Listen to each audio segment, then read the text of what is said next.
Assalamualaikum warahmatullahi wabarakatuh. Bapak Ibu, ada kabar gembira yang ingin saya sampaikan, khususnya buat Bapak Ibu guru yang mungkin selama ini mengalami keterlambatan di dalam proses untuk mendapatkan tunjangan sertifikasi guru. Kabar baiknya itu adalah di mana eh, tunjangan sertifikasi guru mulai tahun 2025 itu langsung akan ditransfer dari pusat ke rekening guru masing-masing. Jadi tidak ada lagi kata telat ya.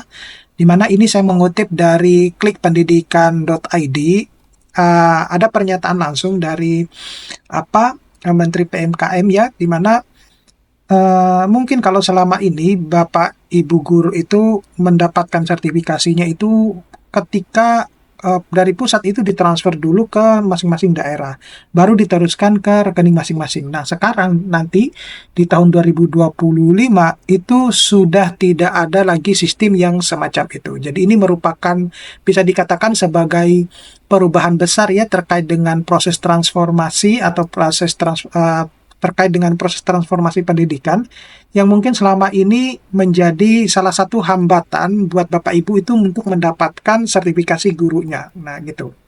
Nah, dimana kalau kita lihat, kita baca di sini ya, ada pemerintah pusat itu direncanakan akan mengambil alih penyaluran tunjangan sertifikasi secara langsung.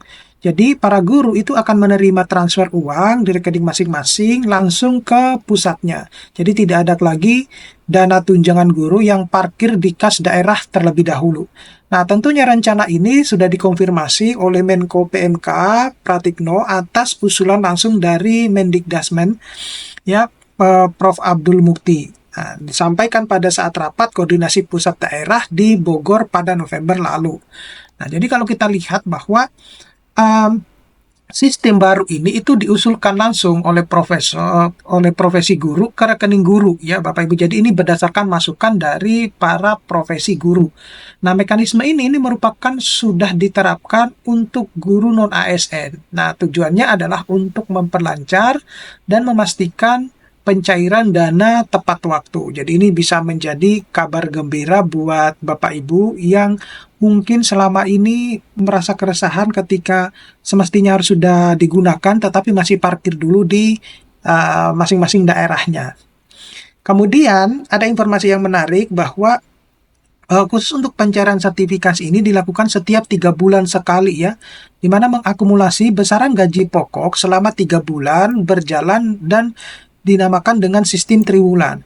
Nah, akan tetapi ada beberapa kendala ketika menerapkan sistem semacam itu, Bapak Ibu. Nah, sehingga sering terjadi keterlambatan pencairan. Nah, karena itulah muncul usulan dari Kemendikdasmen agar tunjangan sertifikasi atau tunjangan profesi guru (TPG) itu langsung ditransfer dari pusat. Jadi tidak ada lagi sistem parkir bus gitu. Nah, kabar ini diperkuat oleh pernyataan Dirjen GTK Nunuk Suryani yang menyatakan sistem tunjangan atau SIMTUN akan ditarik dari daerah ke pusat. Nah, sekarang ini akan pemerintah daerah kan nanti akan kita tarik ya supaya SIMTUN ini sistem tunjangan ini terinvisible lebih lanjut gitu. Nah, tapi ini nanti akan dibicarakan oleh Pak Mendikdasmen dengan Kementerian Keuangan gitu ya. Nah, kemudian ada kabar gembira yang lain yang bisa Bapak Ibu dapatkan. Jadi saya mengutip dari Jendela Pendidikan dan Kebudayaan. Ketika saya membaca ini, ada pemenuhan 24 jam tatap muka itu tidak lagi menjadi persyaratan untuk Bapak Ibu mendapatkan atau mendapatkan tunjangan profesi guru. Nah, jadi dari hasil pidato Mendikdasmen itu, mulai tahun 2025, pemenuhan sebenarnya beban kerja 24 jam dapat mencangkup berbagai aktivitas. Tidak hanya mengajar di kelas saja. Jadi Bapak Ibu mungkin kalau selama ini disibukkan untuk mencari kelas mungkin di sekolah-sekolah yang lain, karena saya mendapatkan informasi semacam itu kebanyakan terjadi di daerah-daerah untuk memenuhi 24 jam ini, sehingga guru-guru itu harus mencari kelas-kelas di luar sekolahnya gitu ya untuk mengajar. Itu yang terjadi di daerah-daerah. Kemudian, aktivitas seperti ini yaitu bisa dengan dilakukan misalnya membimbing siswa, kemudian mengikuti pelatihan-pelatihan profesional, dan keterlibatan di masyarakat akan juga dihitung. Nah, oleh karena itu, dengan sistem ini, maka sistem jam mengajar itu akan lebih fleksibel, Bapak Ibu, di mana guru dapat memenuhi persyaratan melalui pengajaran tatap muka atau metode alternatif, seperti misalnya membimbing atau berpartisipasi dalam kegiatan sekolah masyarakat.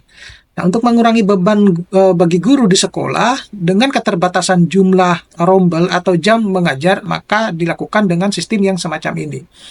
Kemudian ada pengakuan kontribusi non pengajaran, ya, di mana partisipasi dalam organisasi profesional seperti misalnya MGMP, kemudian KKG dan lain sebagainya, serta keterlibatan di dalam masyarakat akan juga dihitung sebagai beban kerja Bapak Ibu, ya. Jadi tidak monoton Bapak Ibu harus mengajar terus gitu, ya.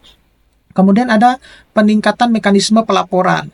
Nah, di mana pelaporan beban kerja tahunan ini dikurangi dari 2 kali menjadi 1 kali setahun. Jadi ini juga bisa menjadi pengurangan beban kerjanya Bapak Ibu guru. Nah, laporan ini akan diverifikasi dan diunggah oleh kepala sekolah sehingga mempermudah guru gitu. Nah, berikutnya itu adalah dorongan untuk pengembangan profesional. Nah, di mana guru ini diharapkan bisa berpartisipasi dalam program pelatihan bersertifikat yang akan dihitung sebagai beban kerja. Jadi Bapak Ibu harus pandai-pandai melihat ini pelatihannya itu bukan pelatihan yang abal-abal, ya, karena banyak yang dilakukan pelatihan-pelatihan yang termasuk golongan pelatihan abal-abal. Jadi akan dikontrol ke depannya Bapak Ibu. Nah, langkah ini memastikan program pelatihan ini benar-benar meningkatkan kualitas guru dan menghindari seminar yang tidak produktif. Nah, di sisi yang lain ada peran holistik guru di masyarakat. Nah, kebijakan baru ini menekankan bahwa peran aktif guru sebagai kontributor di lingkungan masyarakat dan sekolah, serta mendorong guru itu mengambil peran kepemimpinan dalam pengembangan siswa dan kegiatan masyarakat. Kemudian ada kemudahan dalam memenuhi jam kerja. Nah, jadi untuk menyelesaikan tantangan yang dihadapi guru akibat keterbatasan jam kerja atau jam kelas atau peran yang ditumpang tindih, ada kebijakan baru yang bertujuan untuk mengurangi praktik datang dan pergi Bapak Ibu. Jadi kalau mungkin Bapak Ibu selama ini hanya cuma datang ke sekolah untuk mengajar kemudian pulang lagi entah kemana. Nah, sekarang dengan sistem ini Bapak Ibu itu tidak perlu khawatir bahwa jam ngajar saya itu akan berkurang. Jadi dengan menyediakan cara beragam untuk memenuhi kewajiban tersebut. Nah, tentunya ini diharapkan mendapatkan dukungan ya untuk kepala sekolah. Ya, jadi kepala sekolah itu akan memiliki peran lebih besar dalam pengelolaan pelaporan beban kerja guru, di mana kepala sekolah ini dibebaskan dari persyaratan mengajar 24 jam untuk fokus pada tanggung jawab administrasi. Nah, tujuan utamanya yaitu sistem baru ini itu bertujuan untuk meningkatkan kepuasan guru, pertumbuhan profesional, dan efisiensi manajemen beban kerja mulai Januari tahun 2025. Nah, jadi seperti itu Bapak Ibu informasinya. Mudah-mudahan ini bisa bermanfaat. Tetap semangat Bapak Ibu. Nanti saya akan sambung pada video-video berikutnya. Terima kasih. Assalamualaikum warahmatullahi wabarakatuh.